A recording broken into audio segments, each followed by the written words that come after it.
നമസ്കാരം, എല്ലാവർക്കും തത്വ competitive exam കോർണറിന്റെ പുതിയൊരു വീഡിയോയിലേക്ക് സ്വാഗതം. ഇന്ന് നമ്മൾ പറയാൻ പോകുന്നത് മൗലിക അവകാശങ്ങളുടെ രണ്ടാമത്തെ പാർട്ട് വീഡിയോ ആണ്. അപ്പോൾ ആദ്യത്തെ പാർട്ടിനകത്ത് നമ്മൾ 12 മുതൽ 20 വരെയുള്ള ആർട്ടിക്കിൾസ് ചർച്ച ചെയ്തിട്ടുണ്ടായിരുന്നു. അപ്പോൾ അത് കണ്ടിട്ടില്ലാത്തവർ അത് കണ്ടതിന് ശേഷം നിങ്ങൾ ബാക്കിയായിട്ട് കാണുക. പിന്നെ പ്രത്യേകമായിട്ട് എടുത്തു പറയാനുള്ളത് ഏറ്റവും ഇമ്പോർട്ടൻ്റ് ആയിട്ടുള്ളൊരു പാർട്ടാണ് മൗലികാവകാശം അഥവാ ഫണ്ടമെൻ്റൽ റൈറ്റ്സ്. ആർട്ടിക്കിൾ 12 മുതൽ 35 വരെയാണ്. അപ്പം ഞാൻ പറഞ്ഞു 12 മുതൽ 20 വരെയുള്ള കാര്യങ്ങൾ നമ്മൾ പറഞ്ഞു കഴിഞ്ഞു. ഇന്ന് നമ്മൾ സ്റ്റാർട്ട് ചെയ്യാൻ പോകുന്നത് സ്വാതന്ത്ര്യത്തിനുള്ള അവകാശം അല്ലെങ്കിൽ ഫ്രീഡത്തിനുള്ള റൈറ്റിനകത്ത് അടുത്ത സെക്ഷൻ. നമ്മൾ 19 പറഞ്ഞു, 20 പറഞ്ഞു, ഇനി 21 പറയാനുള്ളത്. അപ്പം നമ്മൾ സ്റ്റാർട്ട് ചെയ്യുകയാണ്. എക്സ്ട്രാ പറയുന്ന പോയിന്റ്സ് കൂടെ നിങ്ങൾ നോട്ട് ചെയ്ത് പോകാനായിട്ട് ശ്രദ്ധിക്കുക. ആർട്ടിക്കിൾ 21 എന്തിനെ പറ്റിയിട്ടാണ് പറയുന്നത്? നമ്മൾ ആദ്യമേ പറഞ്ഞു ആർട്ടിക്കിൾ 20-യും 21-മാണ് എമർജൻസി വരുന്ന സിറ്റുവേഷനിൽ പോലും അവർ റദ്ദ് ചെയ്യാത്തത്. അതായത് ഒരു അടിയന്തരാവസ്ഥ വരുന്ന സമയത്ത് 2 ആർട്ടിക്കിൾസ് ആണ് മൗലികാവകാശങ്ങളിൽ റദ്ദ് ചെയ്യാത്തത്. അത് ആർട്ടിക്കിൾ 20-യും 21-ആണെന്ന്. ആർട്ടിക്കിൾ 20 എന്താ പറഞ്ഞിരുന്നത്? കുറ്റം സ്ഥാപിക്കുന്നത് സംബന്ധിച്ചുള്ള, ഒരു വ്യക്തിയുടെ മേൽ കുറ്റം സ്ഥാപിക്കുന്നത് സംബന്ധിച്ചുള്ള ആർട്ടിക്കിളാണ് ആർട്ടിക്കിൾ 20. അതായത് മുൻകാല പ്രാബല്യത്തോടെ നമ്മൾ ക്രിമിനൽ നിയമങ്ങൾ, ഒരാളൊരു തെറ്റ് ചെയ്യുന്ന സമയത്തുള്ള നിയമങ്ങൾ മാത്രമേ അദ്ദേഹത്തിൻ്റെ മുകളിൽ അടിച്ചേൽപ്പിക്കാൻ പാടുള്ളൂ എന്ന് പറഞ്ഞിട്ടുണ്ടായിരുന്നു. അതുപോലെ ഒരേ കുറ്റത്തിന് ഒന്നിലധികം വട്ടം ഒരാളെ ശിക്ഷിക്കാൻ പാടില്ല. അതുപോലെ തന്നെ ഒരു വ്യക്തിക്ക് അയാൾക്കെതിരെ തന്നെ എന്ത് ചെയ്യാൻ പാടില്ല? തെളിവുകൾ നൽകാൻ പ്രേരിപ്പിക്കാനായിട്ട്. അതായത് ഞാൻ കുറ്റം ചെയ്തെങ്കിൽ എന്നെ കൊണ്ട് തന്നെ എനിക്കെതിരെ തെളിവുകൾ ഉണ്ടാക്കാൻ പാടില്ല, അത് നിർബന്ധിക്കരുത് എന്നുള്ളതാണ് ആർട്ടിക്കിൾ 20-യിൽ നമ്മൾ പറഞ്ഞു നിർത്തിയിരുന്നത്. ഇനി ആർട്ടിക്കിൾ 21 എന്ന് പറയുന്നത് എന്താണ്? ജീവനും വ്യക്തി സ്വാതന്ത്ര്യത്തിനുമുള്ള അവകാശം. അപ്പോൾ എമർജൻസി വന്നാലും കട്ട് ചെയ്യാത്ത 2 റൈറ്റ്സിൽ ഒന്ന് 20 നമ്മൾ പറഞ്ഞു. എന്താണ്? അറസ്റ്റിനെതിരെയുള്ള അല്ലെങ്കിൽ കുറ്റം സ്ഥാപിക്കുന്നതിനെതിരെയുള്ള ആർട്ടിക്കിൾസ് ആണ്. അതുപോലെ തന്നെ ആർട്ടിക്കിൾ 21-നകത്താണ് ഏറ്റവും ഇമ്പോർട്ടൻ്റ് നമ്മുടെ ജീവനും അതുപോലെ തന്നെ വ്യക്തി സ്വാതന്ത്ര്യത്തിനുള്ള അവകാശമാണ്. Article 21 states that no person shall be deprived of his life and personal liberty by the state except as per the procedure established by law. This article has a wide scope and its interpretation has undergone many changes over the decades. അപ്പോൾ ശരിക്കും പറഞ്ഞു കഴിഞ്ഞാൽ എന്താണ്? നമ്മുടെ മൗലിക അവകാശങ്ങളുടെ foundation എന്ന് പറയുന്നത് article 21 ആണ്. എന്തുകൊണ്ട്? വ്യക്തി സ്വാതന്ത്ര്യം, നമുക്ക് വ്യക്തി സ്വാതന്ത്ര്യം തരും, നീതി തരും എന്ന് പറയുന്നതല്ലാതെ ഏത് ആർട്ടിക്കിളിലാണ് എടുത്ത് ഇതിനെ പറ്റിയിട്ട് ഉറപ്പ് നൽകുന്ന മൗലികാവകാശത്തിൽ? ആർട്ടിക്കിൾ 21-ലാണ്. എന്താ പറയുന്നത്? ജീവനും ഉറപ്പ് തരുന്നു, വ്യക്തി സ്വാതന്ത്ര്യത്തിനുമൊക്കെ ഉള്ള അവകാശം തരുന്നത് ആർട്ടിക്കിൾ 21-ലാണ്. സോ മൗലിക അവകാശങ്ങളുടെ അടിത്തറ എന്നറിയപ്പെടുന്നത് ആർട്ടിക്കിൾ 21. അപ്പം നമ്മുടെ ഇഷ്ടം അനുസരിച്ച് ജീവിക്കാനുള്ള അവകാശം എവിടെയാണ് തരുന്നത്? ആർട്ടിക്കിൾ 21-ലാണ്. ഇഷ്ടമുള്ള ആളെ വിവാഹം കഴിക്കാൻ, ഇഷ്ടമുള്ള എന്ത് കാര്യങ്ങളും ചെയ്യാനുള്ള അവകാശം തരുന്ന ആർട്ടിക്കിൾ 21 പ്രൈവസിക്ക് അല്ലെങ്കിൽ സ്വകാര്യതയ്ക്കുള്ള അവകാശം ഏതാണ്? ആർട്ടിക്കിൾ 21 അപ്പോൾ വളരെ ഇമ്പോർട്ടൻ്റ് ആയിട്ടുള്ള ഒരു ആർട്ടിക്കിളാണ് 20-ഉം 21-ഉം. അതുകൊണ്ടാണ് എമർജൻസി സിറ്റുവേഷനിൽ പോലും അത് റദ്ദ് ചെയ്യാൻ പാടില്ല എന്ന് പറയുന്നത്. അപ്പോൾ സുപ്രീം കോടതി ഈ സ്വകാര്യതയ്ക്കുള്ള അവകാശം മൗലിക അവകാശമായി പ്രഖ്യാപിച്ചത് ഒരു കേസിനകത്താണ്. അത് ഈ 2017 KS പുട്ടുസ്വാമി കേസിലാണ്. സുപ്രീം കോടതി എന്ത് വിധിക്കുന്നു?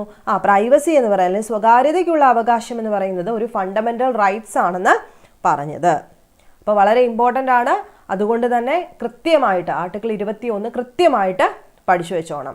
അപ്പോൾ this is the most important right in one sense, because without this right to life all other fundamental rights would be meaningless. നമ്മൾ ഈ 6 ഫണ്ടമെൻ്റൽ റൈറ്റ്സ് പറയുന്നുണ്ടെങ്കിലും ഈ ഒരൊറ്റ ആർട്ടിക്കിളിൽ പറയുന്ന ജീവിക്കാനുള്ള സ്വാതന്ത്ര്യം അതില്ല എന്നുണ്ടെങ്കിൽ ബാക്കി എല്ലാ മൗലിക അവകാശങ്ങളും എന്തായി പോവും? മീനിങ്ലെസ് ആയി പോകും, അല്ലേ? ഇനി നോക്കാം എന്താണ് ആർട്ടിക്കിൾ 21A. ഇവിടെ നിന്നാണ് ഏറ്റവും കൂടുതൽ അടുത്ത ചോദ്യം വരുന്നത്. നമ്മൾ ഇൻസെർട്ട് ചെയ്ത 21-നകത്തേക്ക് ഇൻസെർട്ട് ചെയ്ത ഒരു ആർട്ടിക്കിളാണ് 21A എന്ന് പറയുന്നത്. 21A എന്താ പറഞ്ഞത്? കോൺസ്റ്റിറ്റ്യൂഷണൽ അമെൻമെൻറ്റിന് അത് ഞാൻ ഷെയർ ചെയ്തിട്ടുണ്ടായിരുന്നു. 86-ാം അമെൻമെൻറ്റ് പഠിപ്പിച്ചിട്ടുണ്ടായിരുന്നു. അപ്പം നമ്മുടെ ടെലഗ്രാം ഫോളോ ചെയ്യുന്ന എല്ലാവരും കോൺസ്റ്റിറ്റ്യൂഷണൽ അമെൻമെൻറ്റിനകത്ത് തന്ന ആർട്ടിക്കിൾസ് എല്ലാം കൃത്യമായി പഠിച്ചെന്ന് വിശ്വസിക്കുന്നു. ഇത് ലക്ഷ്മികാന്ത് നോക്കി തന്നെ ക്ലാസ് എടുത്തതാണ്. അതിനകത്ത് 42, 44, 52 അങ്ങനെ പോകുന്ന എല്ലാ ആർട്ടിക്കിൾസും. അതിനകത്ത് ഏറ്റവും ഇമ്പോർട്ടൻ്റ് ആയിട്ട് PSC മെയിൻസിനൊക്കെ പഠിക്കാൻ തരുന്ന ഒരു കോൺസ്റ്റിറ്റ്യൂഷണൽ അമെൻമെൻ്റ് ആണ് 86. അപ്പോൾ 86 എന്തിനു വേണ്ടിയിട്ടുള്ളതായിരുന്നു? ആർട്ടിക്കിൾ 21A ഇൻസേർട്ട് ചെയ്യാൻ വേണ്ടിയിട്ടുള്ളതായിരുന്നു 86ാം കോൺസ്റ്റിറ്റ്യൂഷണൽ അമെൻമെൻറ്റ് ആക്ട് 2002. അതെന്താ ഉറപ്പ് തരുന്നത്? Free and compulsory education to all childrens between the age of 6 to 14. 6 മുതൽ 14 വയസ്സ് വരെയുള്ള എല്ലാ കുഞ്ഞുങ്ങൾക്കും ഫ്രീ ആയിട്ടും നിർബന്ധിതമായിട്ടും സൗജന്യമായിട്ടും നിർബന്ധിതമായിട്ടുമുള്ള വിദ്യാഭ്യാസം ഉറപ്പു നൽകുന്നത് ആർട്ടിക്കിൾ 21A. അപ്പോൾ ഇത് ഭരണഘടന ഉണ്ടായ സമയത്തുള്ള ആർട്ടിക്കിൾ അല്ല. ഇത് 86ാം അമെൻമെൻറ്റ് കോൺസ്റ്റിറ്റ്യൂഷണൽ അമെൻമെൻറ്റ് പ്രകാരം 2002 ആഡ് ചെയ്തതാണെന്നൂടെ ഓർത്തു വെച്ചേക്കാം. ഇനി പാർലമെന്റ് വിദ്യാഭ്യാസ അവകാശ നിയമം പാസ്സാക്കിയ ഡേറ്റ് നമ്മൾ എപ്പോഴും പഠിക്കാറുണ്ട്. എന്നത് 2009 ഓഗസ്റ്റ് 26 2009 ഓഗസ്റ്റ് 26 പാർലമെന്റ് ഈ ഒരു വിദ്യാഭ്യാസ അവകാശ നിയമം പാസ്സാക്കിയത്. ഇനി പാർലമെന്റ് പാസ്സാക്കിയ ഈ ഒരു അവകാശ നിയമം നിലവിൽ വരുന്നത് അടുത്ത വർഷം 2010 ഏപ്രിൽ 1 നോട്ട് ചെയ്യുക. 2010 ഏപ്രിൽ 1 എന്ത് വരുന്നത്? ഈ വിദ്യാഭ്യാസ അവകാശ നിയമം നിലവിൽ വരുന്നത്. അപ്പം കൃത്യമായിട്ട് ഓർത്ത് വെക്കേണ്ട 2-3 കാര്യങ്ങൾ നമ്മളിപ്പം ഈ തൊട്ടടുത്ത ആർട്ടിക്കിൾസിലുണ്ട്. എമർജൻസി വന്നാലും റദ്ദാവാത്ത 2 ഏതൊക്കെയാ? 20, 21. 21 എന്താ പറഞ്ഞത്? 20 എന്താ പറയുന്നത്? 21A നേരത്തെ ഇല്ലായിരുന്നു. 21A ഇൻസേർട്ട് ചെയ്ത അല്ലെങ്കിൽ കൂട്ടിച്ചേർത്ത അമെൻമെൻറ്റ് ഏതാണ്? 86 2002 അത് വന്നത്. അതുകൊണ്ട് എന്താണ് അതിനകത്ത് പറയുന്നത്? 6 മുതൽ 14 വരെ കുട്ടികൾക്ക് വിദ്യാഭ്യാസം, ഫ്രീ ആൻഡ് കമ്പൽസറി എഡ്യൂക്കേഷൻ. വളരെ വളരെ വളരെ ഇമ്പോർട്ടൻ്റ് ആണ്. സോ കൃത്യമായി പഠിച്ചു വയ്ക്കാം. ഇനി അടുത്തത് ആർട്ടിക്കിൾ 22. എന്താ ആർട്ടിക്കിൾ 22 പറയുന്നത്? കൃത്യമായിട്ട് നോക്കിക്കഴിഞ്ഞു കഴിഞ്ഞാൽ protection against arrest and detention in certain cases. അതായത് ഒരാളെ അറസ്റ്റ് ചെയ്യാനും അയാളെ തടങ്കലിൽ വെക്കുക, അല്ലെ, കൈവശം വെക്കില്ലേ, അതിനും എതിരായിട്ടുള്ള ഒരു അവകാശം. അതാണ് ആർട്ടിക്കിൾ 22 പറയുന്നത്. 20 പറഞ്ഞത് എന്തായിരുന്നു? കുറ്റം സ്ഥാപിക്കുന്നത്. 22 പറയുന്നത് എന്താ? അറസ്റ്റ് ചെയ്യുന്നതും അയാളെ തടങ്കലിൽ വെക്കുന്നതുമായിട്ട് റിലേറ്റ് ചെയ്ത് വരുന്നതാണ് ആർട്ടിക്കിൾ 22 എന്ന് പറയുന്നത്. അതായത് ഈ ആർട്ടിക്കിൾ എന്ന് പറയുന്നത് സിറ്റിസൺസിനും, നമ്മൾ പറഞ്ഞു നോൺ സിറ്റിസൺസ്, അതായത് നമ്മുടെ രാജ്യത്ത് പൗരന്മാരുമുണ്ട്, മറ്റ് റെസിഡൻസിൽ നിന്ന് വരുന്ന ആൾക്കാരുണ്ട്, അല്ലേ? അപ്പം അവരാണ് നോൺ സിറ്റിസൺസ് എന്ന് പറയുന്നത്. നമ്മൾ ഏലിയൻസ് എന്നൊക്കെ പറഞ്ഞിട്ടുണ്ടായിരുന്നു. അത് പറയും, സിറ്റിസൺഷിപ്പ് പറയുന്ന സമയത്ത് നമ്മൾ ഏലിയൻസിനെ പറ്റിയിട്ട് പറയും. എനിമി ഏലിയൻസ് ഉണ്ട്, ഫ്രണ്ട്ലി ഏലിയൻസ് ഉണ്ട്. അപ്പോൾ അതെല്ലാം നമ്മുടെ രാജ്യത്ത് താമസിക്കുന്ന ആൾക്കാരാണ്. അപ്പോൾ അങ്ങനെയുള്ള സിറ്റിസൺസിനും, ബോത്ത് സിറ്റിസൺസ് നോൺ സിറ്റിസൺസ് രണ്ടുപേർക്കും ആർട്ടിക്കിൾ ബാധകമാണ് 22 എന്ന് പറയുന്നത്. എന്താ അത്? അറസ്റ്റിലാവാനും തടങ്കലിൽ വെക്കുന്നതിനും എതിരായിട്ടുള്ള അവകാശം. അപ്പം ഇതിനകത്ത് പറയുന്ന പ്രധാനപ്പെട്ട പോയിന്റ് എന്ന് പറയുന്നത് എന്താ? അത് ഒരു വ്യക്തിയെ വിചാരണ കൂടാതെ പരമാവധി എത്ര മാസം തടവിൽ വെക്കാൻ പറ്റും? 3 മാസം. എത്രയാണ്? 3 മാസം വരെ തടവിൽ വെക്കാനായിട്ട് സാധിക്കും. അതുപോലെ അറസ്റ്റ് ചെയ്യപ്പെട്ടാൽ ഒരാളെ 24 മണിക്കൂറിനകം എവിടെ ഹാജരാക്കണം? കോടതിയിൽ ഹാജരാക്കണം. അപ്പോൾ 22(1) പറയുന്നത് any person who is in custody has to be informed as to why he has been arrested. Further he cannot be denied the right to consult an advocate. 22(1) പറയുന്നത് എന്താണ്? എന്തിനു വേണ്ടിയിട്ട് അയാളെ അറസ്റ്റ് ചെയ്തു എന്ന് അയാൾക്ക് ഒരു ഇൻഫർമേഷൻ വേണം. ഒരാളെ അറസ്റ്റ് ചെയ്ത് കസ്റ്റഡി വെക്കുമ്പോൾ അയാൾക്ക് അറിയണം എന്തിനു വേണ്ടിയിട്ടാണ് എന്നെ അറസ്റ്റ് ചെയ്യുന്നത്. അതുപോലെ അഡ്വക്കേറ്റിനെ കൺസൾട്ട് ചെയ്യാനുള്ള അയാളുടെ റൈറ്റിനെ നമ്മൾ ഡിനൈ ചെയ്യാൻ പാടില്ല. അതാണ് 22(1) പറയുന്നത്. 22(2) ഇപ്പോൾ പറഞ്ഞ കാര്യം പറയുന്നത് arrested individual should be produced before the judicial magistrate within 24 hours of his arrest. 24 മണിക്കൂർ. ഇപ്പോൾ അറസ്റ്റ് ചെയ്താൽ നാളെ 24 മണിക്കൂർ ഈ നേരം ആകുമ്പോൾ ആവുമല്ലോ. അതിന് മുൻപായിട്ട് അദ്ദേഹത്തിന് എവിടെ ഹാജരാക്കണം? കോടതിയിൽ ഹാജരാക്കണം. അതുപോലെ അടുത്ത പോയിന്റ് 22(3) പറയുന്നത് എന്താ? No individual who has been arrested can be kept in custody for more than the period of determined by the judicial magistrate. No individual who has been arrested can be kept in custody for more than the period determined by the judicial magistrate. പറയുന്നതിന് അപ്പുറത്തോട്ട് ഒരാളെ കസ്റ്റഡിയിൽ വെക്കാൻ പാടില്ല. However, not applicable to enemy aliens. നമ്മളിപ്പോൾ ഏലിയൻസിന്റെ കാര്യം പറഞ്ഞില്ലേ? അപ്പോൾ ഏലിയൻസ് എന്ന് വെച്ച് കഴിഞ്ഞാൽ നമ്മുടെ രാജ്യത്ത് വന്ന് താമസിക്കുന്ന മറ്റു രാജ്യങ്ങളിലുള്ളവരെന്നാണ് അർത്ഥം. ഈ ഏലിയൻസ് എന്ന് പറയുമ്പോൾ ഫ്രണ്ട്ലി ഏലിയൻസ് എന്ന് വെച്ചാൽ നമ്മുടെ രാജ്യവുമായി ഫ്രണ്ട്ലി ടേംസിലുള്ള ആൾക്കാരുമുണ്ട്. നമ്മുടെ രാജ്യവുമായി അതായത് യുദ്ധം ചെയ്യാൻ തയ്യാറായിട്ട് നിൽക്കുന്നവർ, നമ്മുടെ രാജ്യവുമായിട്ട് നല്ല ബന്ധമൊന്നും ഇല്ലാത്ത ആൾക്കാരുണ്ട്, നമ്മുടെ എനിമീസ്. അതാണ് ഈ എനിമി ഏലിയൻസ് എന്ന് പറയുന്നത്. അപ്പോൾ ഈ ഒരു 22 എന്ന് പറയുന്ന ആർട്ടിക്കിൾ നമ്മൾ പറഞ്ഞു സിറ്റിസൺസിനും നോൺ സിറ്റിസൺസിനും ആപ്ലിക്കബിൾ ആണ്. പക്ഷേ ഇവിടെ ആർക്ക് അതിനുള്ള റൈറ്റ് കൊടുക്കുന്നില്ല?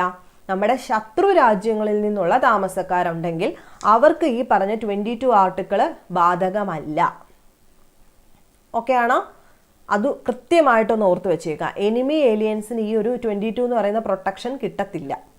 ഇനി അടുത്തത് ചൂഷണത്തിനെതിരായുള്ള അവകാശം എന്ന് നമ്മൾ പറയും. ആർട്ടിക്കിൾ 23ഉം 24ഉം ചൂഷണത്തിനെതിരായിട്ടുള്ള റൈറ്റ് അഗൈൻസ്റ്റ് എക്സ്പ്ലോയിറ്റേഷൻ, ചൂഷണത്തിനെതിരായിട്ടുള്ളത്. അപ്പോൾ അതിനകത്ത് എന്തൊക്കെ കാര്യങ്ങളാണ് വരുന്നത് നോക്കിക്കോളൂ. This right implies the prohibition of traffic in human beings, beggar and other forms of forced labour. ശരിക്കും ഈ ചൂഷണത്തിനെതിരെന്ന് പറയുമ്പോൾ ഹ്യൂമൻ ട്രാഫിക് നമ്മൾ NCERT പഠിച്ചപ്പോൾ പറഞ്ഞു, മനുഷ്യക്കടത്ത്, അതുപോലെ ഭിക്ഷാടനം, അതുപോലെ ഫോഴ്സ്ഡ് ലേബർ, നിർബന്ധിച്ച് പണിയെടുപ്പിക്കുക, ഇതെല്ലാം തന്നെ പ്രൊഹിബിറ്റ് ചെയ്യുന്നത് ആർട്ടിക്കിൾ 23ഉം 24ഉം ആണ്. It also implies the prohibition of childrens in factories, അതായത് കുട്ടികളെ 14 വയസ്സിന് താഴെയുള്ള കുട്ടികളെ അപകടകരമായിട്ടുള്ള സാഹചര്യങ്ങളിൽ ജോലി ചെയ്യാൻ പ്രേരിപ്പിക്കരുത്, അല്ലെങ്കിൽ ജോലി ചെയ്യിക്കരുതെന്ന് എന്തിൽ പറയുന്നു? റൈറ്റ് അഗൈൻസ്റ്റ് എക്സ്പ്ലോയിറ്റേഷനിൽ പ്രത്യേകം എടുത്ത് പറയുന്നു. ഇനി ആർട്ടിക്കിൾ 23 എന്താ പറയുന്നതെന്ന് കൃത്യമായിട്ട് ഓർക്കുക. നിർബന്ധമായിട്ട് തൊഴിലെടുപ്പിക്കുന്നതിനെയും അടിമയാക്കുന്നതിനെയും മനുഷ്യക്കടത്തിനെയും നിരോധിക്കുന്നത് article 23 prohibition of traffic in human beings and forced labour, നിർബന്ധിച്ച് പണിയെടുപ്പിക്കുക. ട്രാഫിക് ഇൻ ഹ്യൂമൻ ബീങ്സ്, മനുഷ്യക്കടത്തിനെയും പ്രൊഹിബിറ്റ് ചെയ്യുന്നതാണ് ആർട്ടിക്കിൾ 23. ഇനി 23(1) ക്ലോസിൽ എന്താ പറയുന്നത്? Traffic in human beings and beggar and other similar forms of forced labour are prohibited and any contraventions of this provision shall be an offence punishable in accordance with the law. 23(1) പറയുന്നത് മനുഷ്യക്കടത്തും അതുപോലെ beggar, ആ രണ്ട് കേസുകളും, അത് രണ്ടും, അല്ലെങ്കിൽ forced labour, അതെല്ലാം similar form of forced labour ആണ്. ഈ ഹ്യൂമൻ ട്രാഫിക് ആണെങ്കിലും ബെഗർ ആണെങ്കിലും അതെല്ലാം തന്നെ അതുപോലെ ബന്ധമുള്ള ഫോഴ്സ്ഡ് ലേബറിൻ്റെ സിമിലർ ഫോമിൽ വരുന്നതെല്ലാം തന്നെ ചെയ്താൽ അത് പ്രൊഹിബിറ്റ് ചെയ്യുന്നത് 23(1) ആണ്. ഇത് ചെയ്താൽ എന്താണ്? ലോ അനുസരിച്ചിട്ടുള്ള പണിഷ്മെന്റ് കിട്ടിയിരിക്കും. അത് 23(1) പറയുന്നു. 23(2) പറയുന്നത് എന്താ? Nothing in this article shall prevent the state from imposing compulsory service for public purpose, and in imposing such service the state shall not make any discrimination on grounds only of religion, caste. ഒരു തരത്തിലും എന്താണ്, നമ്മൾ ഈ എന്തിൻ്റെയെങ്കിലുമൊക്കെ പേരിൽ നമ്മൾ പറയില്ലേ, കാസ്റ്റിൻ്റെയോ റിലീജിയൻ്റെയോ, ഈ ഒരു പേരിൽ ഡിസ്ക്രിമിനേറ്റ് ചെയ്ത് ഇതിനെ നിർത്താൻ പാടില്ല. ഈ ആർട്ടിക്കിളിൽ നമ്മൾ ആര് ചെയ്താലും അത് കുറ്റമാണ്, അതാണ് പറയുന്നത്. അടുത്തത് നോക്കുക, ആർട്ടിക്കിൾ 23 എന്ന് പറയുന്നത്. അപ്പോൾ ഈ ബെഗർ എന്ന് പറയുമ്പോൾ ഇവിടെ ഒരു ഇത് കൊടുത്തിരിക്കുന്നുണ്ട്, ലേബർ വിത്തൗട്ട് പേയ്മെൻറ്റിനെ നമ്മൾ ബെഗർ എന്ന് വിളിക്കുന്നത്. അതായത് ജോലി ചെയ്യുന്നു പക്ഷെ അതിന് പേയ്മെൻറ്റ് കിട്ടുന്നില്ല, അത് ബെഗറാണ് കേട്ടോ. അടുത്ത ആർട്ടിക്കിൾ 23 പറയുന്നത് എന്താണ്? ഫോർബിഡ്സ് എനി ഫോം ഓഫ് എക്സ്പ്ലോയിറ്റേഷൻസ്, അതാണ് ആർട്ടിക്കിൾ 23 പറയുന്നത്. ഓക്കെ ആണല്ലോ. അപ്പോൾ ഫോഴ്സ്ഡ് ലേബർ, അതുപോലെ തന്നെ ശരിക്കും മനുഷ്യക്കടത്ത്, അങ്ങനെയുള്ള എല്ലാ കാര്യങ്ങളെ പറ്റി പറയുന്നത് ആർട്ടിക്കിൾ 23 അപ്പം forced labour forbidden by the constitution, it is consider forced labour if less than minimum wages paid. അതായത് ഫോഴ്സ്ഡ് ലേബർ ശരിക്കും കൊടുക്കേണ്ട മിനിമം വേജിൽ നിന്നും കുറവാണെങ്കിൽ അത് തെറ്റാണ്. This article also makes bonded labour, അതായത് ബോണ്ടഡ് ലേബർ ഉണ്ടല്ലോ, എന്താ bonded labour? When a person is forced to offer service out of a loan ഡെപ്റ്റ് ദാറ്റ് കനോട്ട് ബി റീപെയ്ഡ്. ഇപ്പോൾ കടം വാങ്ങിച്ച കാശിന് അവരെ കൊണ്ട് നിർബന്ധിച്ച് പണിയെടുപ്പിക്കില്ലേ, അതാണ് ഈ ബോണ്ടഡ് ലേബർ എന്ന് പറയുന്നത്. നമ്മൾ എന്തെങ്കിലും ലോൺ എടുത്തു, അല്ലെങ്കിൽ നമുക്കൊരു ഡെപ്റ്റ് ഉണ്ടായി, അത് റീപെയ്ഡ് ചെയ്യാൻ പറ്റാതെ വരുമ്പോൾ നമ്മൾ സർവീസ് ഓഫർ ചെയ്യണമെന്ന് പറയത്തില്ല. നമ്മൾ ഹോട്ടലിലൊക്കെ കയറിയിട്ട് കഴിച്ച് നമ്മൾ കളിയായിട്ട് പറയത്തില്ലേ, അയ്യോ ഹോട്ടൽ പണി എടുക്കേണ്ടി വരുമെന്ന്. അതെല്ലാം എന്താണ്? ബോണ്ടഡ് ലേബറിനകത്ത് വരും. അതും അൺകോൺസ്റ്റിറ്റ്യൂഷണൽ ആണെന്നാണ് പറയുന്നത്. The constitution makes coercion of any kind of unconstitutional, thus forcing landless persons into labour and forcing helpless woman into prostitution is unconstitutional. ഓരോന്നും എടുത്ത് പറഞ്ഞിരിക്കുകയാണ്. അതായത് ഹെൽപ്ലെസ് ആയിട്ടുള്ള വുമനെ പ്രോസ്റ്റിറ്റ്യൂഷന് നിർബന്ധിക്കുന്നത്, അതുപോലെ ലാൻഡ്ലെസ് ആയിട്ടുള്ള പേഴ്സണെ ഫോഴ്സ് ചെയ്ത് പണിയെടുപ്പിക്കുന്നത്, ഇതെല്ലാം തന്നെ എന്താണ്? അൺകോൺസ്റ്റിറ്റ്യൂഷണൽ ആണെന്ന് പറയുന്നു. ഇനി കൂട്ടത്തിൽ നിങ്ങൾ ഓർത്തു വെക്കേണ്ടത് ഈ 2 പോയിന്റൂടെ. Suppression of immoral traffic in woman and girls act വന്നത് 1956 the suppression of immoral traffic in woman and girls act 1956. Bonded labour system abolition act 1976. ഈ 2 ലോയും കൂടെ ഒന്ന് നോട്ട് ചെയ്ത് പഠിക്കണം കേട്ടോ. അടുത്ത ആർട്ടിക്കിൾ 24 എല്ലാവർക്കും അറിയാം, എന്താണ്? Prohibition of employment of children, ബാലവേല നിരോധനം ആർട്ടിക്കിൾ 24. ബാലവേല നിരോധനം, prohibition of employment of children in factories, etc. Article 24 says that no child below the age of 14 years shall be employed to work in any factory or mine or engaged in any other hazardous employment. 24 പറയുന്നത് എന്താണ്? 14 വയസ്സിൽ താഴെയുള്ള കുട്ടികളെ ഫാക്ടറിയിലോ മൈനിലോ അല്ലെങ്കിൽ അപകടകരമായിട്ടുള്ള ഒരു സ്ഥലങ്ങളിലും ജോലി ചെയ്യിക്കരുത് എന്ന് പറയുന്ന ആർട്ടിക്കിൾ 24ലാണ്. അപ്പോൾ ഫാക്ടറി ആക്ട് ഇതുമായിട്ട് റിലേറ്റ് ചെയ്തിട്ട് വരുന്ന ഫാക്ടറി ആക്ട് എന്നാണ് 1948ലാണ്. അപ്പം laws that were passed in pursuance of article 24 മുഖേന വന്നിട്ടുള്ള ലോ ഏതൊക്കെയാണെന്ന് ചോദിക്കാം. ഒന്ന് ഫാക്ടറി ആക്ട് 1948. അത് this was the first act passed after independence to set a minimum age limit for the employment in childrens. അപ്പം ഇതാണ് നമ്മുടെ സ്വാതന്ത്ര്യം കിട്ടിയതിന് ശേഷം ആദ്യമായിട്ടൊരു എന്ത് വരുന്ന ഒരു മിനിമം ഏജ് ലിമിറ്റ് എന്ന് പറയുന്ന രീതിയിൽ employments of childrens in factories ആയിട്ട് വരുന്നത്. ഫസ്റ്റ് ആക്ട് ആണ് പാസ് ചെയ്യുന്നത്. The act set a minimum age of 14 years. In 1954, this act was amended to provide that children below the age of 17 could not be employed at night. അപ്പോൾ ഈ രണ്ട് points ഒന്ന് പഠിച്ചു വെക്കണം. ആദ്യമായി സ്വാതന്ത്ര്യത്തിന് ശേഷം ഒരു ലോ പാസ്സാവുന്നു. എന്താ അത്? Minimum age limit for the employment of childrens in factory. ഇതും പ്രകാരം 14 വയസ്സിൽ താഴെയുള്ള കുട്ടികൾക്ക് എന്ത് കൊടുക്കരുത്? ഫാക്ടറി ജോലികളൊന്നും കൊടുക്കാൻ പാടില്ല. ഒരു അമെൻമെന്റ് വന്നു ഇതിനകത്ത്. ഫാക്ടറി ആക്ട് അമെൻമെന്റ് നടത്തിയത് 54ലാണ്. ഇത് പ്രകാരം എന്തും കൂടെ എഴുതി ചേർക്കപ്പെട്ടു. എന്ത് ചെയ്തു? 17 വയസ്സിൽ താഴെയുള്ള കുട്ടികൾക്ക് രാത്രിയിൽ എംപ്ലോയ്മെന്റ് അറ്റ് നൈറ്റ് അത് പറ്റില്ല. അതുകൂടെ പഠിച്ചു വയ്ക്കാം. അതുപോലെ രണ്ടാമത്താണ് മൈൻസ് ആക്ട്. Mines act 1952. അതും ആർട്ടിക്കിൾ 24 മുഖേന വന്നതാണ്. This act prohibit employment of people under the age of 18 years in mine. 18 വയസ്സിൽ താഴെയുള്ള കുട്ടികൾക്ക് എന്ത് കൊടുക്കാൻ പറ്റില്ല? മൈൻസിൽ ജോലി കൊടുക്കാൻ പറ്റില്ല എന്ന് പറയുന്നത് എന്നാണ് ഏത് ആക്ട് പ്രകാരം? ദ മൈൻസ് ആക്ട് ഓഫ് 1952 ആണ്. അതുപോലെയാണ് child labour prohibition and regulation act 1986 വന്നത്. Child labour prohibition and regulation act 1986. This was a landmark law enacted to curb the menace of child labor prevalent in India. It described where and how children could be employed and where and how this was forbidden. This act designates child as a person who has not completed his or her 14-year age. The 1896 Act prohibits the employment of children in 13 occupations and 57 processes. അപ്പം ആദ്യമായിട്ട് ഒരു child labour prohibition regulation act 1986ലാണ് വരുന്നത്. അതിന് ശേഷം വന്നത് അമെൻമെന്റ് ആണ്. 2016 ഇതിനെ തന്നെ ഒന്ന് അമെൻഡ് ചെയ്തു, ഭേദഗതി വരുത്തി. അത് പ്രകാരം എന്ത് പറഞ്ഞു? This act completely forbid the employment of children's below 14 age. 14 വയസ്സിൽ താഴെയുള്ള കുട്ടികൾക്ക് എന്ത് പറ്റില്ല? ഒരു എംപ്ലോയ്മെന്റും പറ്റില്ല. It also ban the employment of people between the age of 14 to 18 in hazardous occupation and processes. നേരത്തെ നമുക്ക് 13 ഒക്കുപേഷനും 57 പ്രോസസ്സും ഒക്കെ അവരെടുത്ത് പറഞ്ഞിട്ടുണ്ടായിരുന്നു, പ്രൊഹിബിറ്റ് ചെയ്തിട്ടുണ്ടായിരുന്നു. എന്നാൽ ഈ അമെൻമെന്റിന് ശേഷം എന്ത് പറഞ്ഞു? 14 മുതൽ 18 വയസ്സ് വരെയുള്ള കുട്ടികൾക്ക് അപകടകരമായിട്ടുള്ള ഒരു ജോലിയും ഒരു പ്രോസസ്സിലും പങ്കെടുക്കാൻ പാടില്ല. അത് ബാൻ ചെയ്തു. അതുപോലെ punishment to violate of this law were made stricter by this അമെൻമെന്റ്. ഇങ്ങനെ ചെയ്ത് കാണുവാണെങ്കിൽ ചെയ്യിക്കുന്നവർക്കെതിരെ പണിഷ്മെന്റ് കുറച്ചുകൂടെ സ്ട്രിക്റ്റ് ആക്കി. This act allowed children to be employed in certain family occupations and also as an artist. പക്ഷേ ഇവിടെ ഒരു സബ് കൊടുത്തിരിക്കുന്നത് കണ്ടോ? This act allowed children to be employed in certain family occupations. എന്തെങ്കിലും ഫാമിലി പരമായിട്ടുള്ള occupations ഒക്കെ ഉണ്ടല്ലോ, ചില ഫാമിലി ഫോളോ ചെയ്തു വരുന്ന ജോലികൾ, അത് ചെയ്യാം. അതുപോലെ ആർട്ടിസ്റ്റിക് വർക്കൊക്കെ ചെയ്യുന്ന ആൾക്കാർ കാണില്ലേ, അതൊക്കെ ചെയ്യാമെന്ന് ആക്ട് ഉറപ്പ് തരുന്നു.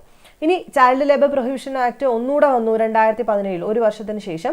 അപ്പം the government notified the above rules in 2017 to provide a broad and specific framework for prevention, prohibition, rescue, rehabilitation of child and adolescent work. അതായത് കുറച്ചുകൂടെ ബ്രോഡർ ആയിട്ട് ഒരു ഫ്രെയിം വർക്ക്, എങ്ങനെ പ്രിവെന്റ് ചെയ്യാം, ചൈൽഡ് ലേബർ എങ്ങനെ പ്രൊഹിബിറ്റ് ചെയ്യണം, എങ്ങനെ rescue, ഈ കുട്ടികളെ, ഈ അഡോളസെന്റ് വർക്കേഴ്സിനെയും കുട്ടികളെയും എങ്ങനെ അവർക്ക് താമസ സ്ഥലം ഒരുക്കുന്നതിനെ പറ്റിയിട്ടൊക്കെ ഫ്രെയിം വർക്ക് കൊണ്ടുവന്നത് 2017 child labour prevention and regulation അമെൻമെന്റ് റൂൾ പ്രകാരമാണ്.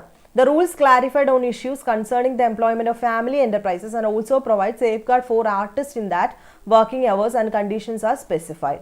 ജസ്റ്റ് ഒന്ന് നോക്കി വെച്ചാൽ മതി കേട്ടോ, ഇത്ര ഡീറ്റെയിൽഡ് ആയിട്ട് വേണ്ട, എങ്കിലും കാര്യം ഒന്ന് അറിഞ്ഞു വെക്കുക. നമുക്ക് സ്റ്റേറ്റ്മെന്റ് ഒക്കെ ചോദിക്കാൻ സാധ്യതയുള്ള ഒരു ഏരിയയാണ്. അപ്പോൾ ഇത്രയുമാണ് 20, 21, 22, 23, 24. അടുത്ത സെക്ഷനാണ് right to freedom of religion. Article 25 to 28 ആണ് right to freedom of religion എന്ന് പറയുന്നത്. പേരിനകത്ത് തന്നെയുണ്ട്. എന്താ പറഞ്ഞിരിക്കുന്നത്? മതം, ഇഷ്ടമുള്ള മതം സ്വീകരിക്കാൻ അല്ലെ അത് പ്രചരിപ്പിക്കാൻ ഉള്ള സ്വാതന്ത്ര്യമാണ് ഇവിടെ പറയുന്നത്. നമുക്കറിയാം ഇന്ത്യ ഒരു സെക്യുലർ സ്റ്റേറ്റ് ആണ്. സെക്യുലർ സ്റ്റേറ്റ് എന്ന് പറയുമ്പോൾ എന്താണ്? State has no official religion. Every person has the right to freely practice his or her faith, establish and maintain religious and charitable institution. അതിനുള്ള സ്വാതന്ത്ര്യം കൊടുക്കുന്നു. അതുപോലെ the freedom, there is a freedom of concerns, profession, practice, propagation of religion അല്ലേ? അതാണ് 25 to 28 പറയുന്നത്. ഇനി ഓരോ ആർട്ടിക്കിളും എന്താ പറയുന്നത്? 25 പറയുന്നത് എന്താണ്? Freedom of concerns and free profession, practice, propagation of religion.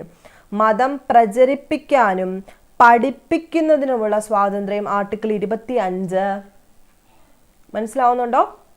മതം പ്രചരിപ്പിക്കാനും അതുപോലെ തന്നെ പഠിപ്പിക്കാനുമുള്ള സ്വാതന്ത്ര്യമാണ് ആർട്ടിക്കിൾ 25 പറയുന്നത്. അപ്പം ഇവിടെ ഡീറ്റെയിൽഡ് ആയിട്ട് കൊടുത്തിട്ടുണ്ട്. വായിച്ചിട്ട് മനസ്സിലായില്ലെങ്കിൽ ചോദിച്ചാൽ മതി. ആർട്ടിക്കിൾ 26 പറയുന്നത് എന്താണ്? Freedom to manage religious affairs. മതപരമായ കാര്യങ്ങൾ കൈകാര്യം ചെയ്യുന്നതിനും നിയന്ത്രിക്കുന്നതിനുമുള്ള സ്വാതന്ത്ര്യമാണ് ആർട്ടിക്കിൾ 26 പറയുന്നത്. 27 എന്താ പറയുന്നത്? Freedom as to payment of taxes for promotion of any particular religion. മതസംഘടനകളെ നികുതി നൽകുന്നതിൽ നിന്നും ഒഴിവാക്കിയിരിക്കുന്നു എന്ന് പറയുന്നത് ആർട്ടിക്കിൾ 27 നികുതി നൽകുന്നതിൽ നിന്നും മതസംഘടനകളെ ഒഴിവാക്കിയിരിക്കുന്നു. ആർട്ടിക്കിൾ 28 എന്താ പറയുന്നത്? Freedom as to attendance to at religious instructions or religious worship in certain education institution. ചില പ്രത്യേക വിദ്യാഭ്യാസ സ്ഥാപനങ്ങളിൽ മതപരമായ നിർദ്ദേശങ്ങളും മതപരമായ ആരാധനകളും നടപ്പിലാക്കാനുള്ള സ്വാതന്ത്ര്യം. ചില പ്രത്യേക ഇൻസ്റ്റിറ്റ്യൂഷനിൽ at religious instruction or religious worship in certain education institution. എടുത്തു നോക്കാം, എല്ലായിടത്തും അല്ല, ചില പ്രത്യേക എഡ്യൂക്കേഷൻ ഇൻസ്റ്റിറ്റ്യൂഷനുകളിൽ ചില പ്രത്യേക മതങ്ങളുടെ ആരാധനകൾ നമ്മൾ നടത്തില്ലേ, അല്ലെങ്കിൽ അവരുടെ നിർദ്ദേശങ്ങൾ പാലിക്കാനുള്ള സ്വാതന്ത്ര്യം. അതാണ് ആർട്ടിക്കിൾ 28 കൊടുക്കുന്നത്. അപ്പം കൃത്യമായിട്ട് കാര്യം മനസ്സിലാക്കി അത് എന്താണോ പറഞ്ഞത് അത് തന്നെ നോട്ട് ചെയ്ത് പഠിക്കാനായിട്ട് ശ്രദ്ധിക്കാം. ഇനി article cultural and educational right എന്ന് പറയുന്ന ആർട്ടിക്കിൾ, അതും വളരെ ഇമ്പോർട്ടൻ്റ് ആണ്. 29, 30 അത് പറയുന്നത്. 29, 30 പറയുന്നത് എന്താ? Cultural and educational rights. അതായത് ഈ റൈറ്റ് ശരിക്കും പ്രൊട്ടക്റ്റ് ചെയ്യുന്നത് rights religious, cultural, linguistic minority, കുറച്ച് റിലീജിയസ് ആയിട്ടുള്ളതും കൾച്ചറൽ ആയിട്ടുള്ള ലിംഗ്വിസ്റ്റിക് മൈനോറിറ്റീസിനൊക്കെ പ്രൊട്ടക്റ്റ് ചെയ്യുന്ന ഒരു ലോ ആണ് cultural and educational right. By facilitating them to preserve their heritage and culture. എന്തിനു വേണ്ടിയിട്ടാണ്? അവരുടെ ആ ഒരു കൾച്ചർ അല്ലെങ്കിൽ അവരുടെ ഹെറിറ്റേജ് ഒക്കെ പ്രിസർവ് ചെയ്യാൻ വേണ്ടിയിട്ടാണ് ഈ ഒരു റൈറ്റ് പ്രൊവൈഡ് ചെയ്യുന്നത്. Educational rights are for ensuring education for everyone without any discrimination. ഇവിടെ എഡ്യൂക്കേഷണൽ റൈറ്റ് എന്ന് പറയുന്നത് എന്താണ്? എല്ലാവർക്കും വിദ്യാഭ്യാസം, വിത്തൗട്ട് എനി ഡിസ്ക്രിമിനേഷൻ, അതാണ് ഉദ്ദേശിക്കുന്നത്. അപ്പോൾ ഈ കൾച്ചറൽ ആൻഡ് എഡ്യൂക്കേഷണൽ റൈറ്റ് എന്ന് പറയുമ്പം fundamental rights guarantee basic right to the citizens of India. നമുക്കറിയാം മൗലിക അവകാശങ്ങൾ ഈ ബേസിക് റൈറ്റ് ആണ്, അത് ഗ്യാരണ്ടി ചെയ്യുകയാണ് എല്ലാ പൗരന്മാർക്കും. അതായത് 6 ഫണ്ടമെന്റൽ റൈറ്റ്സ് ആണ് നമ്മൾ പറഞ്ഞല്ലോ. അപ്പോൾ article 29 and 30 deals with cultural and educational rights. സിറ്റിസൺസിന് എന്ത് കൊടുക്കുന്നു? കൾച്ചറൽ എഡ്യൂക്കേഷണൽ റൈറ്റ് കൊടുക്കുന്നു. അപ്പോൾ ഇവിടെ ശ്രദ്ധിക്കുന്നത്, ഇവിടെ കൂടുതൽ ഇവർ ഊന്നൽ കൊടുക്കുന്നത് മൈനോറിറ്റി ഗ്രൂപ്പിന് വേണ്ടിയിട്ടാണ്. അതായത് preserve the culture of minority groups in India. Indian society is A composite heterogeneous one and it's diversity is one of its strength. Diversity നമുക്കറിയാം, ഇന്ത്യയിൽ പല തരത്തിലുള്ള ഡൈവേഴ്സിറ്റിയാണ് അല്ലെ. ഹെട്രോജീനിയസ് ആയിട്ടുള്ളതും ഡൈവേഴ്സിറ്റി നിറഞ്ഞൊരു രാജ്യമാണ് നമ്മുടെ ഇന്ത്യ. പല തരത്തിലുള്ള ആൾക്കാരുണ്ട്. അപ്പം അവർക്ക് വേണ്ടിയിട്ടാണ് കൂടുതലും ഈ ഒരു ലോ വന്നിരിക്കുന്നത്. അപ്പം 29 പറയുന്നത് എന്താണ്? ന്യൂനപക്ഷ വിഭാഗങ്ങളുടെ താല്പര്യങ്ങൾ സംരക്ഷിക്കുന്ന ഭരണഘടനാ വകുപ്പ് ഏതാ? Article 29 protection of interest of minority. Minority എന്താ? ന്യൂനപക്ഷം. അതെങ്ങനെ? ഏത് രീതിയിലും ആവാം, ലിംഗ്വിസ്റ്റിക് ആവാം, റിലീജിയസ് ആവാം. ഏത് രീതിയിലുള്ള ന്യൂനപക്ഷങ്ങളുടെയും താല്പര്യം സംരക്ഷിക്കുന്നതിനുള്ള ഭരണഘടനാ വകുപ്പാണ് article 29. Interest of minority group protect ചെയ്യുക എന്നുള്ള ആർട്ടിക്കിൾ 29 ആലോചിച്ച് വെക്കുക. അപ്പം 29(1) പറയുന്നത് എന്താ? This provide any section of the citizens residing in India having a distinct culture language or script the right to conserve their culture language and script. നമുക്കറിയാം കൊച്ചു ഭാഷകൾ സംസാരിക്കുന്ന ആൾക്കാരുണ്ട്, ചെറിയ കൾച്ചറുകൾ ഫോളോ ചെയ്യുന്ന ആൾക്കാരുണ്ട്, സ്ക്രിപ്റ്റുകൾ ഫോളോ ചെയ്യുന്ന ആൾക്കാരുണ്ട്. അവരുടെ കാര്യങ്ങൾ അല്ലെങ്കിൽ അവരുടെ കൾച്ചർ, അവരുടെ ലാംഗ്വേജ്, അവരുടെ സ്ക്രിപ്റ്റ് ഇതെല്ലാം കൺസർവ് ചെയ്യുന്നതിനുള്ള സെക്ഷൻ ഏതാണ്? 21(1) ഇനി 29(2) എന്താ പറയുന്നത്? The state shall not deny admission in to the education institution maintain by it or those that receive aid from it or to any person based on the race religion. അതായത് government നടത്തിക്കൊണ്ട് പോകുന്ന വിദ്യാഭ്യാസ സ്ഥാപനങ്ങളിൽ റേസിൻ്റെ, religion, caste, language ഒന്നിൻ്റെയും ബേസിസിൽ ആർക്കും, അതായത് മൈനോറിറ്റിക്ക് ഒന്നും തന്നെ അഡ്മിഷൻ നിഷേധിക്കാൻ പാടില്ല. ഓക്കെ അല്ലേ? ഇനി ആർട്ടിക്കിൾ 30 എന്താ പറയുന്നത്? Right of minority to establish and administer the education institution. ന്യൂനപക്ഷ വിഭാഗങ്ങൾക്ക് വിദ്യാഭ്യാസ സ്ഥാപനങ്ങൾ ആരംഭിക്കുന്നതിനും അത് നടപ്പിലാക്കാനുമുള്ള അവകാശം ഉറപ്പു നൽകുന്നു. ന്യൂനപക്ഷ വിഭാഗങ്ങൾക്ക് വിദ്യാഭ്യാസ സ്ഥാപനങ്ങൾ ആരംഭിക്കാം, അത് നടത്തിക്കൊണ്ടു പോകാനുള്ള റൈറ്റ് ആർട്ടിക്കിൾ 30 പറയുന്നത്. This right is to given to minority to form and govern their own education institution. സ്വന്തമായിട്ട്, ന്യൂനപക്ഷമാണെന്ന് ആലോചിച്ചോണം കേട്ടോ, 29-30 ന്യൂനപക്ഷങ്ങൾക്ക് ഓൺ എഡ്യൂക്കേഷൻ ഇൻസ്റ്റിറ്റ്യൂഷൻസ് തുടങ്ങാം. ആർട്ടിക്കിൾ 30 നമ്മൾ വിളിക്കുന്ന ഒരു പേരുണ്ട്, ചാർട്ടർ ഓഫ് എഡ്യൂക്കേഷണൽ റൈറ്റ് എന്ന് വിളിക്കും. പഠിച്ചു വയ്ക്കുക. ചാർട്ടർ ഓഫ് എഡ്യൂക്കേഷൻ റൈറ്റ്സ് എന്ന് വിളിക്കുന്ന ആർട്ടിക്കിൾ 30 എന്താ പറഞ്ഞത്? ന്യൂനപക്ഷങ്ങൾക്ക്. അപ്പോൾ ആർട്ടിക്കിൾ 30 എന്താ പറഞ്ഞത്? ന്യൂനപക്ഷങ്ങൾക്ക് എന്ത് സ്ഥാപിക്കാം? വിദ്യാഭ്യാസ സ്ഥാപനങ്ങൾ സ്ഥാപിക്കാം, നടപ്പിലാക്കാം. അപ്പോൾ 31, 32 ഡീറ്റെയിൽഡ് ആയിട്ട് അത് തന്നെയാണ് പറയുന്നത്. All religious and linguistic minority have the right to establish and administer education institution of their choice. അല്ലേ? അതായത് എല്ലാ ആൾക്കാർക്കും, എല്ലാ ലിംഗ്വിസ്റ്റിക് മൈനോറിറ്റിക്കും എന്ത് സ്റ്റാർട്ട് ചെയ്യാം? എഡ്യൂക്കേഷൻ ഇൻസ്റ്റിറ്റ്യൂഷൻസ് സ്റ്റാർട്ട് ചെയ്യുക. ആർട്ടിക്കിൾ 32 പറയുന്നത് state shall not when granting aid to education institution discriminate against any education institution on the ground that is under the management of a minority based on a religious. അതായത് ഒരിക്കലും നമുക്ക് ഈ അനുവദിക്കാതിരുന്നുകൂടാ, അല്ലെങ്കിൽ discriminate ചെയ്തുകൂടാ. എന്താ? Management minority ആണെന്നോ അല്ലെങ്കിൽ റിലീജിയനോ ലാംഗ്വേജിൻ്റെ ഒക്കെ ബേസിസിൽ ഇവരെ ഡിസ്ക്രിമിനേറ്റ് ചെയ്ത് മാറ്റാൻ ആർക്ക് അധികാരമില്ല? സ്റ്റേറ്റിന് അധികാരമില്ല, അല്ലെങ്കിൽ ചെയ്തുകൂടാ എന്ന് പറയുന്ന ആർട്ടിക്കിൾ 32 കൃത്യമായിട്ട് പഠിച്ചു വെക്കുക കേട്ടോ. അടുത്തത് 32 മുതൽ 35 വരെ ഭരണഘടനയുടെ ആത്മാവ് അല്ലേ എന്ന് BR അംബേദ്കർ വിശേഷിപ്പിച്ചത് ഏതാ? Right to constitutional റെമഡീസിനെയാണ്. 32 മുതൽ 35 വരെയാണ്. ഇതിനകത്ത് 32 പറയുന്നത് എന്താ? ഭരണഘടനാപരമായ പ്രതിവിധികൾക്കുള്ള അവകാശം. 6 ഫണ്ടമെന്റൽ റൈറ്റ്സ് ഉണ്ട്. ഈ 5 ഫണ്ടമെന്റൽ റൈറ്റ്സ് നമുക്ക് കിട്ടണമെങ്കിൽ നമുക്ക് എന്ത് വേണം? ഇതൊരു ഗ്യാരണ്ടി വേണം. അപ്പം അത് ഉറപ്പാക്കുന്നത് ഏത് മുഖേനയാണ്? റൈറ്റ് ടു കോൺസ്റ്റിറ്റ്യൂഷണൽ റെമഡീസിലാണ്. ആർട്ടിക്കിൾ 32 ഭരണഘടനാപരമായ പ്രതിവിധിക്കുള്ള അവകാശം. ഇന്ത്യൻ ഭരണഘടനയുടെ ഹൃദയവും ആത്മാവും, ഹേർട്ട് ആൻഡ് സോൾ എന്ന് അംബേദ്കർ വിശേഷിപ്പിച്ചത് ആർട്ടിക്കിൾ 32 അതുപോലെ മൗലികാവകാശങ്ങളിൽ മൗലികമായത് എന്നറിയപ്പെടുന്ന 32 അല്ലേ? അപ്പം ഈ ഒരു 32 എന്ന് പറയുന്നത് കൃത്യമായിട്ട് ഓർത്തു വെച്ചേക്കുക. അതുപോലെ തന്നെ 33 എന്താ പറയുന്നത്? മൗലിക അവകാശങ്ങളിൽ പ്രതിപാദിച്ചിട്ടുള്ള അവകാശങ്ങളിൽ ഭേദഗതി വരുത്താം. മൗലിക അവകാശങ്ങളിൽ പ്രതിപാദിക്കുന്ന അവകാശങ്ങളിൽ വേണമെങ്കിൽ ഭേദഗതി വരുത്താം എന്ന് പറയുന്ന ആർട്ടിക്കിൾ 33 അതുപോലെ 34 എന്താ പറയുന്നത്? ആയോധന നിയമപ്രകാരം ഏതെങ്കിലും പ്രദേശത്ത് അവകാശങ്ങൾക്ക് നിയന്ത്രണം ഏർപ്പെടുത്താനുള്ള അധികാരം. അത് 34 35 എന്താ പറയുന്നത്? ഭരണഘടനാ പ്രതിവിധിക്കുള്ള വ്യവസ്ഥകൾ നടപ്പിലാക്കാനുള്ള നിയമനിർമ്മാണം. അതാണ് 35 പറയുന്നത്. അപ്പം ഇതിനകത്ത് ഏറ്റവും കൂടുതൽ നമുക്ക് ചോദിക്കാൻ വരുന്നത് റിട്ടുകളാണ്. എന്താ റിട്ട് എന്ന് എല്ലാവർക്കും അറിയാം. മൗലികാവകാശങ്ങൾ സംരക്ഷിക്കാൻ കോടതികൾ പുറപ്പെടുവിപ്പിക്കുന്ന ഉത്തരവിനെയാണ് നമ്മൾ റിട്ട് എന്ന് വിളിക്കുന്നത്. ഈ റിട്ട് എവിടെ ഉൾപ്പെടുന്നത്? 32 ആർട്ടിക്കിൾ 32 അപ്പം എന്താണ് writ?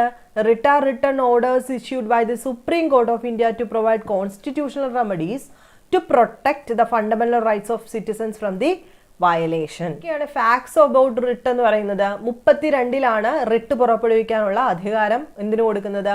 Parliament to authorize any other court to issue these writ. Before 1950 only the High Court of Calcutta, Bombay, Madras had the power to issue. അതും ഈ പറയുന്ന പോയിന്റ്സ് ഇമ്പോർട്ടൻ്റ് ആണ് കേട്ടോ. 50-ൽ, അതായത് 50 വരെ ഹൈക്കോർട്ട് എവിടുത്തെ കൽക്കട്ട, ബോംബെ, മദ്രാസ് അവർക്ക് മാത്രമേ ഈ റിട്ട് പുറപ്പെടുവിക്കാനുള്ള അധികാരം ഉണ്ടായിരുന്നുള്ളൂ. ആർട്ടിക്കിൾ 226 എംപവർ ചെയ്യുന്നു എന്ത്? All the high court of India. ഇന്ത്യയിലെ എവിടുത്തെ ഹൈക്കോർട്ടിലും റിട്ട് പുറപ്പെടുവിക്കുക എന്ന് പറയുന്നത് 226-ലാണ് അല്ലേ? അപ്പോൾ അത് കൃത്യമായിട്ട് പഠിച്ചു വയ്ക്കുക. പുതിയ ആൾക്കാരാണെന്നുണ്ടെങ്കിൽ ഇത് സ്ഥിരം PSCയുടെ ഒക്കെ ചോദ്യമാണ്. ഏത് ആർട്ടിക്കിൾ പ്രകാരമാണ് ഹൈക്കോടതികൾക്ക് റിട്ട് പുറപ്പെടുവിപ്പിക്കാമെന്ന് പറയുന്നത്? 226 പ്രകാരമാണ്. ഇനി സുപ്രീം കോടതിക്ക് റിട്ട് പുറപ്പെടുവിക്കുന്നത് ഏത് പ്രകാരമാണ്? ഇപ്പം നമ്മൾ പറഞ്ഞു ആർട്ടിക്കിൾ 32. ആർട്ടിക്കിൾ 32 പ്രകാരം സുപ്രീം കോടതിക്ക്, ആർട്ടിക്കിൾ 226 പ്രകാരം ഹൈക്കോടതിക്ക്, ഇന്ത്യയിൽ എവിടെയുള്ള ഹൈക്കോടതിക്കും റിട്ട് പുറപ്പെടുവിക്കാം എന്ന് 226-ൽ പറയുന്നു. ഇനി നമുക്കറിയാം റിട്ടുകൾ എത്ര തരമുണ്ട്. പ്രധാനപ്പെട്ട റിട്ടുകളാണ് ഹേബിയസ് കോർപ്പസ്, സെർഷിയോററി, പ്രൊഹിബിഷൻ, മാൻഡമസ്, കോ വാറന്റോ അല്ലേ? അപ്പോൾ ഹേബിയസ് കോർപ്പസ്, സെർഷിയോററി, പ്രൊഹിബിഷൻ, മാൻഡാമസ്, കോ വാറന്റോ ഇത്രയുമാണ് പ്രധാനപ്പെട്ട എന്തെന്ന് പറയുന്നത് റിട്ട് എന്ന് പറയുന്നത്. ഇതിനകത്ത് ഹേബിയസ് കോർപ്പസ് എന്ന് വെച്ച് കഴിഞ്ഞാൽ എന്താ? നമ്മളെപ്പോഴും ചോദിക്കുന്നൊരു ചോദ്യം, പഠിക്കുന്നൊരു ചോദ്യം. സിമ്പിളായിട്ട് എളുപ്പം പറയാം. എന്താ അത്? ശരീരം ഹാജരാക്കുക. ഇതാണ് ഹേബിയസ് കോർപ്പസ് കൊണ്ട് ഉദ്ദേശിക്കുന്നത്. അതായത് നിയമവിരുദ്ധമായിട്ടോ നീതിരഹിതമായിട്ടോ ഒക്കെ തടവിൽ വെച്ചിരിക്കുന്ന ഒരാളെ സ്വതന്ത്രനാക്കാൻ വേണ്ടിയിട്ട് നമുക്ക് കോടതിയുടെ മുമ്പാകെ പോയി പറയാവുന്നതാണ് ഹേബിയസ് കോർപ്പസ്. അയാളെ ഹാജരാക്കാൻ പറയുന്നത് ആണല്ലോ. അപ്പം ഇവിടെ ഓർക്കേണ്ട പ്രധാനപ്പെട്ട ഒരു പോയിന്റ് എന്ന് പറയുന്നത് ഹേബിയസ് കോർപ്പസ് റിട്ട് ആദ്യമായി വന്നത് 1215-ൽ ജോൺ രണ്ടാമൻ റണ്ണിമേഡിൽ ഒപ്പുവെച്ച് മാഗ്ന കാർട്ട. നമ്മൾ പറയുന്നത് മാഗ്ന കാർട്ട എന്ന് പറയില്ലേ? 1215-ൽ ജോൺ രണ്ടാമന് റണ്ണിമേഡിൽ ഒപ്പുവെച്ച മാഗ്ന കാർട്ടയിലാണ് ആദ്യമായി ഹേബിയസ് കോർപ്പസ് റിട്ടിനെ പറ്റിയിട്ട് പരാമർശിച്ചത്. അത് തന്നെയാണ് നമ്മൾ ഫോളോ ചെയ്യുന്നത്. അടുത്ത രണ്ടാമത്തെ എന്താണ്? സെർഷിയോററി. എന്താ സെർഷിയോററി എന്ന് വെച്ച് കഴിഞ്ഞാൽ ഒരു കേസ് കീഴ്ക്കോടതിയിൽ നിന്നും മുകളിലോട്ട് മാറ്റുക, അതായത് മേൽക്കോടതിയിലേക്ക് മാറ്റാൻ ഉത്തരവിടുക. ഇതാണ് സെർഷിയോററി എന്ന് പറയുന്നത്. ഇതെല്ലാം ചോദ്യങ്ങളാണ്. നമുക്ക് റിട്ട് ഡീറ്റെയിൽഡ് ആയിട്ട് പഠിക്കാം. എങ്കിൽ ഈ കൂട്ടത്തിൽ നിങ്ങൾ നോക്കി പോവുക. സെർഷിയോററി കേസ് കീഴ്ക്കോടതിയിൽ നിന്ന് മേൽക്കോടതിയിലേക്ക് മാറ്റുക. അടുത്ത പ്രൊഹിബിഷൻ എന്ന് വെച്ച് കഴിഞ്ഞാൽ എന്താണ്? ഒരു കീഴ്ക്കോടതി അധികാരത്തിൻ്റെ അതിർത്തി ലംഘിക്കുക, സ്വാഭാവിക നീതി നിയമങ്ങൾക്ക് എതിരായിട്ട് പ്രവർത്തിക്കുക, ഇത് പ്രൈമറിലി അത് തടയുക. അതാണ് എന്ത് പറയുന്നത്? പ്രൊഹിബിഷൻ എന്ന് പറയുന്നത്. മനസ്സിലാവുന്നുണ്ടോ? കീഴ്ക്കോടതി എന്തെങ്കിലും രീതിയിൽ ഓവറായിട്ട് അവർക്കൊരു അധികാരമുണ്ട്, അത് ലംഘിച്ചിട്ട് അതിന് മുകളിലേക്ക് ചെയ്യുക, അല്ലെങ്കിൽ ചെയ്യുന്ന പ്രവൃത്തി എന്താണ്?